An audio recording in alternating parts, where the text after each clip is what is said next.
a motocross evangelist in Cambodia, apps for the Lord in the Philippines, and an urban center of influence in North America. All this and much more coming up next.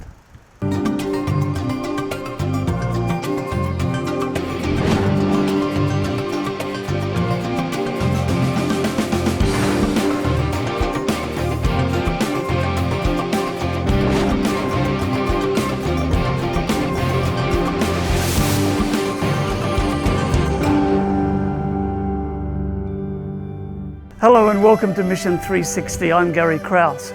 Today's program is coming to you from the city of Reading in Pennsylvania in the United States. And the pagoda that you saw in the open, I'm now in the porch area, and right above me at the very top of the pagoda is a massive bell that was actually cast in Japan in 1739. Now the city of Reading has gone through many changes through the years, many economic challenges, and the New York Times actually some years ago referred to this as the poorest small city in America. We'll be looking at mission right here in Reading, but also we'll be traveling around the world, and first up, let's travel to Cambodia to meet a unique evangelist. In the city of Siem Reap, Cambodia, lives Seha, a tour guide. He takes tourists to ancient and historic spots around the city, not on vans or buses, but by motorbike. This unique adventure creates opportunities for Seha to share his journey of faith in Christ. So God called me since I graduated. He said, you have to start a tour business to reach out to the tourists.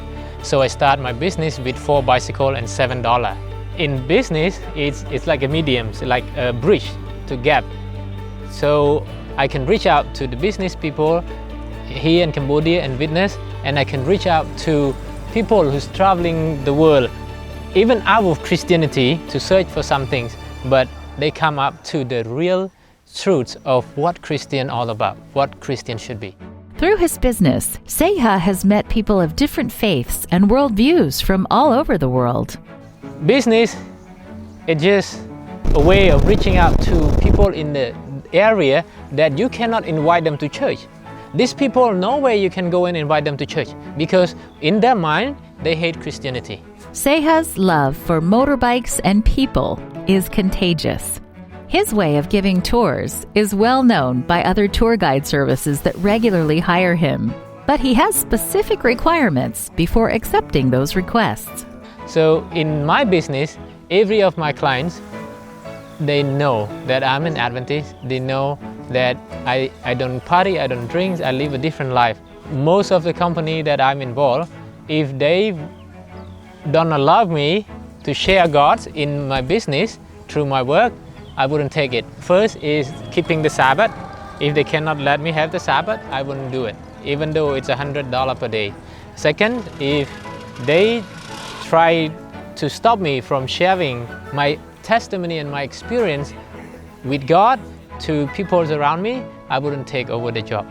Seha runs his business with integrity and strong values. His first rule is honesty. Here, his integrity stands out from other tour companies, whose main goal is to make more money by any means. One day, there was a man who booked Seha's tour service. This customer had used 5 other companies before. With those tour companies, the man had always paid $25 to rent a room in a certain guest house. But when he asked Seha how much he needed to pay, Seha said the price was only $13. The guest was so surprised. He said, "That's impossible. I always paid $25 to stay here." Seha asked him to pay for the room himself at the front desk, and he found out that the price really was only $13. So when he went pay $13, he come to me, he said, "Why are you different?" I say, "What? You are honest. I've been here with different guy, different company, always $25. So I said, "Because I'm a believer in Christ." And then he said, "I hate Christian, but I like you." So he asking about the Seventh-day Adventist Church, and when he went home, he sent me a message on Facebook. He said, "I'm reading my Bible now." Even in the last message he sent to me, he said, "I just want to let you know, in this world, you are the only person who doesn't rip me off. Even my family member, they just want money from me. But you are the only person who doesn't rip me off, who I can trust in this world. So people who've been on my tour, most of them, they are atheists.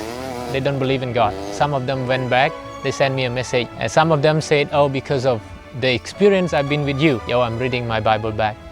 What a friends we have in Jesus. We sing the song, and Jesus is a true friend to us. And if you are a true friend to them, they open up everything for you. And when they open up everything for you, when they fully trust you, then they trust your God. We can share God's love through almost any job, hobby, or talent that God has entrusted to us. Seha is a wonderful example of this in Siem Reap, Cambodia. One thing I learned from him is honesty, and I want to be honest with all people who come to my shop. Please pray for Seha and all the customers and tour companies he has shared Jesus with. May Seha continue to share the love of Jesus through his tour company. My guest is Pastor Dustin Hall, who is the lead pastor of the Port Charlotte Church in southwestern Florida. And Dustin, it's great to have you on the program. Thanks for joining us. Nice to be here. Thank you. Dustin, you have pastored in Minnesota, in New York, in Pennsylvania, in Florida. I understand and I've seen the way that you see the importance of a church connecting with the community. How does a church do that?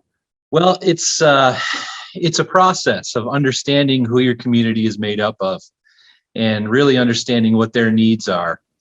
Often in the Adventist church, we boxed ourselves into a certain forms of ministry, and needed and are good. It's just not always what would connect best with the community. So in some of my districts, we've worked with families because it was a very family-oriented community, and we needed to reach the kids and reach the young families. In other cases, it was social justice issues in Minneapolis. And a lot of our outreach and even preaching was centered around social justice. Here in Florida, we had been really actually leading our own community services center and giving out a lot of food and things to the homeless population.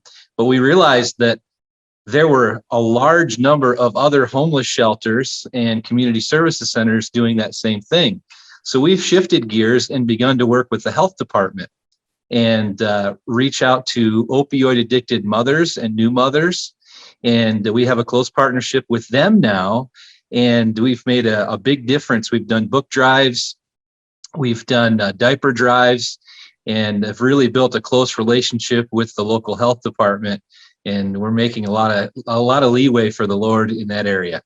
Wonderful. So when a church connects with the community with various needs, whether they be physical or even mental health or whatever it is, how do you see spirituality playing into that? Because some people will say, we're not here to be a social service agency, we're here to preach the gospel. How do you see this balancing together?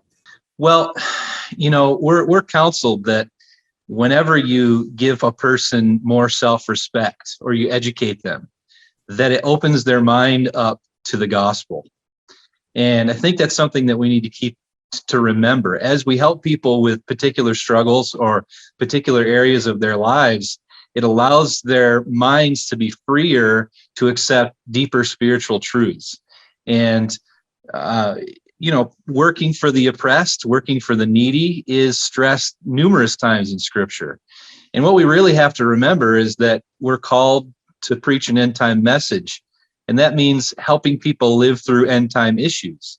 And we need to be prepared to address those real end time issues, being, social justice issues, being literacy, language barriers, cultural diversity. All of these things are related to the three angels' message. So again, sometimes we've, in our form of ministry, sort of boxed ourselves into what we think the three angels' message is, but we're called to help people live through the great controversy, and we know things are going to be complicated at the end of time. And so all of these other areas are connected to a person's ability to see truth and accept it. Excellent. Now, Dustin, tell me about a project that you started in Pennsylvania called Grace Outlet. What was it? What is it doing? Well, the church plant had started about 10 years before I got there, and that they had already chosen that name, Grace Outlet. But what we did was we started Go Community Center, and we purchased a property that had previously been a retreat center for a department store company that brought their employees there, and over time it had become more of a venue for events like weddings and company receptions and things. And so many people had been there, and we thought, what a great place to put a community center, a place where people had been used to coming throughout the years. Seems like everybody in the area had been there for an event. And it's right in the middle of a very upper middle class, family oriented community.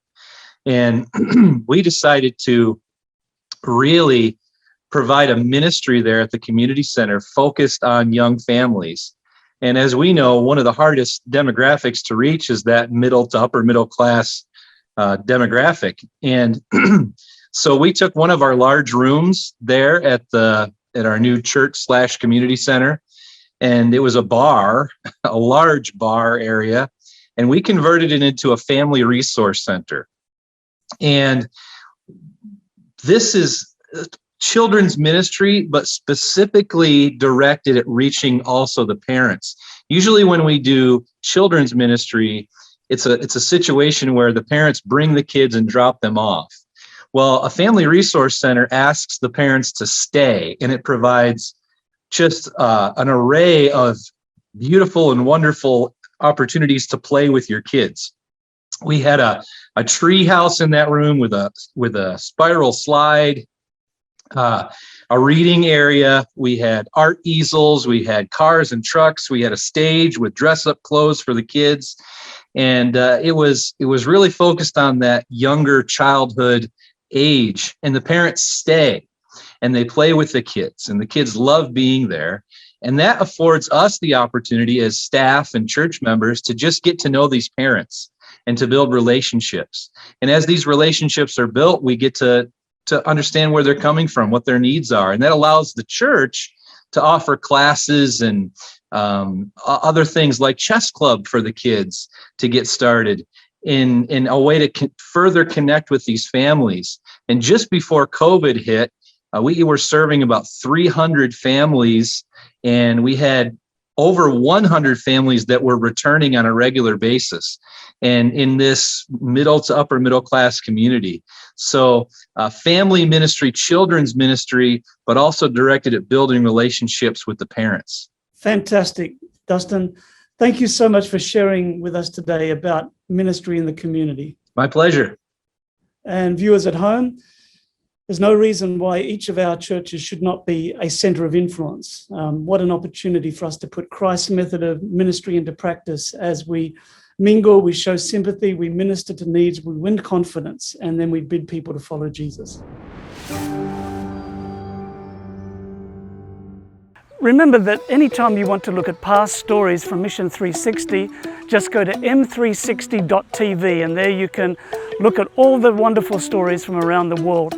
I'm standing outside of Grace Outlet, and this is a wonderful center we were just talking to Dustin about, and inside there's a beautiful space for the children of the community, making connections as Jesus did. Well, next up we meet a young man with a passion for using technology to reach out to people who don't believe in God. Welcome, viewers at home. Thank you for joining us in another interview here. My name is Caleb Hawkinson with the Office of Adventist Mission, and we're lucky today to have a unique guest. His name is Justin Koo, and he is a missionary, but not in the traditional sense. So, Justin, thank you so much for joining, taking some time with us. I'd love for your explanation of what you do to come from your mouth rather than mine. And so take a second, run us through what you do, who you are, and kind of the last few years of your ministry. Cool. Hi, my name is Justin Koo, and I'm a digital missionary. Pretty much day to day, what that looks like is I utilize social media for the purpose of connecting with people from all walks of life, and when I get the opportunity to share the gospel with them. I love it. So tell me a little bit about why you started. I know you have a big YouTube channel, and that's kind of what started your ministry. Why YouTube? And how did that grow? And why was that exciting to you? Yeah, so kind of weirdly, I actually started off my ministry as a literature evangelist. I did that for about 10 years. I estimate knocking on about 100,000 doors, which is a lot of impact, a lot of people. And that was the reason why I did it, because I wanted to see how could I share the gospel with as many people as possible. Towards the end of those 10 years, I ended up teaching at a Bible college where I met a young man by the name of Michael Trojanowski III, who shared his story with me, that the very reason why he became a Christian, the reason why he became a Seventh-day Adventist, was actually because of a YouTube video. And when I thought about that, that blew my mind, because YouTube was not the kind of space that I thought about of ministry when I thought about it. At that time, social media was treated very skeptically within the church. Oftentimes you'd hear things like, oh, social media is addictive, it's dark, it's this evil thing. And sure, that is likely true in many cases, but in Michael's story, it was something that God used for his good. And so I started thinking to myself, how hard do I have to work to knock on 1,000 doors versus how easily can a message spread through the internet to 1,000 people? And so I started making YouTube videos.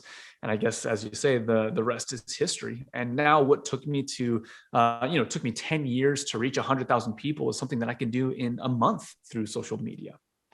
Yeah, that's incredible. So tell me a little bit about your other forms, because I know you don't just do YouTube. I know you have other forms of digital ministry, like you mentioned at the very beginning. How have those communities come together, and how has it allowed you to reach communities that you wouldn't have if you just stuck with like one form of ministry? Well, I think that every individual platform has an opportunity to communicate and connect with a different group of people. And so while one platform might be really great with connecting with the public, at large, YouTube, I think is great for that. There's other networks where you can build longer lasting relationships. The amount of work it takes to create one good, high quality YouTube video might be days, weeks, maybe even months, depending on the project. But to create a good, Instagram post, that could be, something that you do multiple times a day. Or to create content on Twitter is something that's a lot faster. It's a lot more stream of consciousness. And so when you are able to tap into multiple different mediums, you're able to connect with different people at different intervals, and you're able to express different elements of your life. And so while on one platform, I might be very much focused on what I do with the church, on another platform, you might be focused on what's happening out there in the world. And it's a way for people to kind of pick and choose what elements they want to connect with. And for the few that really connect with you as a person, they might want to do all of those, and they might follow you on all platforms. One last thing that I want to touch on very quickly is something that you've intentionally done that is surrounding your digital influence, your digital ministry. You don't label yourself on all of your platforms in huge letters that I am Adventist. You've gone at it as I am a strong Christian believer in the Bible. I love Jesus, and I want to help people understand who Jesus is and give them a relationship with him. Why have you gone about that way rather than saying big up front, I'm an Seventh-day Adventist? Labels are such interesting things. When you use a label to one community, to one crowd, that's an exciting thing. If it's the label that they appreciate, they're going to be very happy and they're going to rally behind you and support you. But it's interesting how that same label can actually be used to put a wall in between you and other people who might relate to that label differently. We see this in politics, and we certainly see this in religion and all other areas of life. And so when I think about when I'm sitting on an airplane and I meet a stranger, and we get to strike up that conversation of what do you do and what do you do? Oftentimes when I've told them that I work for the church or that I'm an evangelist or something along those lines, my experience has been is that conversation is, generally speaking, really short-lived unless the other person is a diehard follower in Jesus as well. It's true. Labels tend to do that. It tends to be the kind of thing that alienates us. And so, while I am certainly a Seventh-day Adventist and I love my church, while I certainly am a Christian and I love Jesus, this isn't the way that I go about relating to people immediately. It's not the first thing that I want to bring up. One label that I love of Jesus that I think was challenging to the church, but was very accurate with his heart and his general outlook on ministry, was many people accused him. And this was meant somewhat as slander. They accused Jesus of being a friend of sinners. And I think how different would our world look? How different would our community look, and our friends and our families and our churches really be if more followers of Jesus were known like this, if we were known to be friends of sinners? If there's a label that I want to be able to model my life after, it's that. I want to be able to know that all kinds of people are welcome at my table, that we can love each other, that we can hang out together, that we can share each other's experiences and joys and setbacks and all of it together. I want to be able to be known as someone who draws close to the very people that Jesus loved. I love it. Justin, thanks so much for being a part of this and for sharing us a little bit about your ministry and experience and stories. For those who, why don't you just give a quick pitch where people can find you and more info, videos and stuff that you're doing online? Sure. The number one place to connect with me is at justinkoe.com. That's JUSTINKHOE.com. You'll find access to all the different shows that I work on there. On YouTube, though, a little bit of a disclaimer, they are explicit conversations on faith and the stories that shape them. So viewer discretion, kind of be advised when it comes to those things. Awesome. Thanks so much. Viewers at home, you're going to enjoy some more mission stories right after this. Take these thoughts that you've gotten from this interview and apply those to your life and see what kind of mission that you can start in your backyard. Thank you so much. Welcome back to Reading, and I'm in the heart of the downtown known as Penn Square. Next up, we travel to the Philippines to meet my friend Pastor Ray Lord, who has been using technology to start new groups of believers all across the great city of Manila.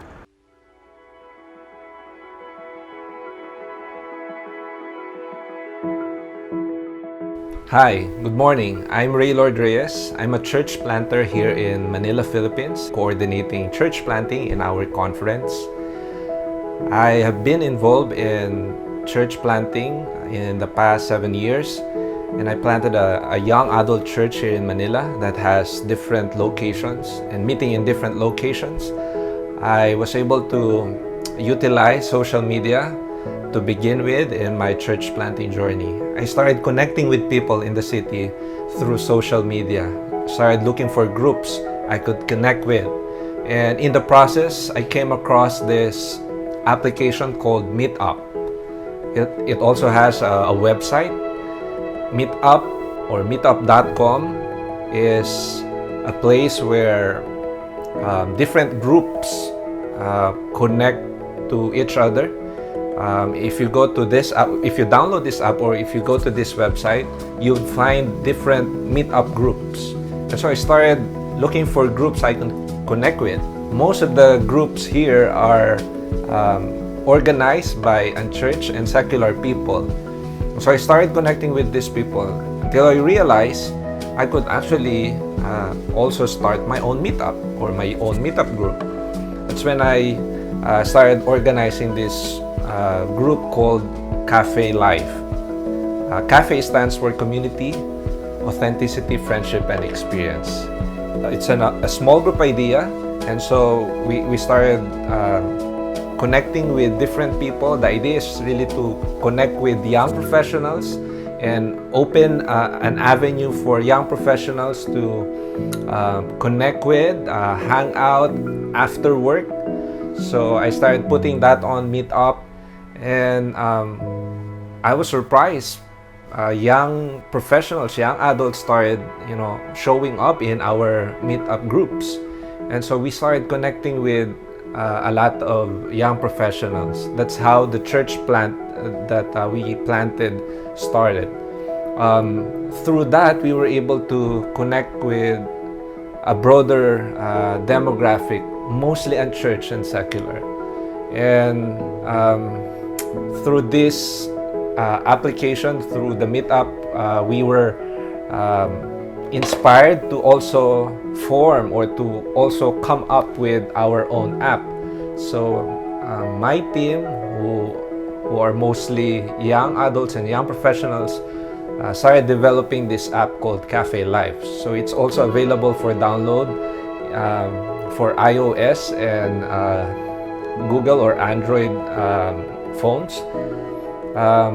When you download this app, this Cafe Life, you will find a list of different groups meeting in the city, and these groups are being led and coordinated by our members.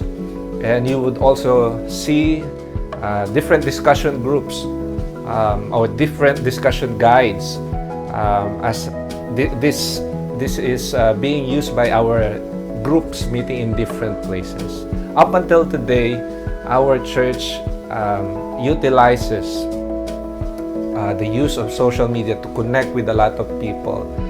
We have small groups meeting in Zoom or Google Meet, and we are still meeting more new people through social media.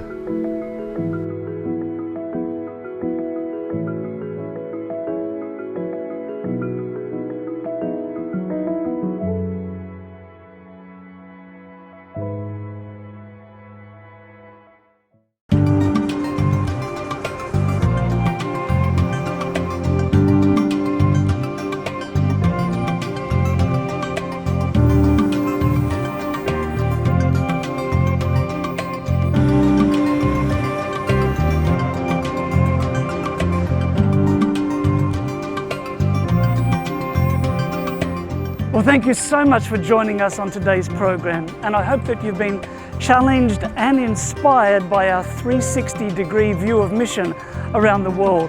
From Cambodia to the Philippines and other parts of the world, we have global mission pioneers planting churches. We have urban centers of influence, people who are engaged in creative frontline ministry. And thank you so much for your continuing support of mission. Thank you for your prayers for our missionaries and our global mission pioneers.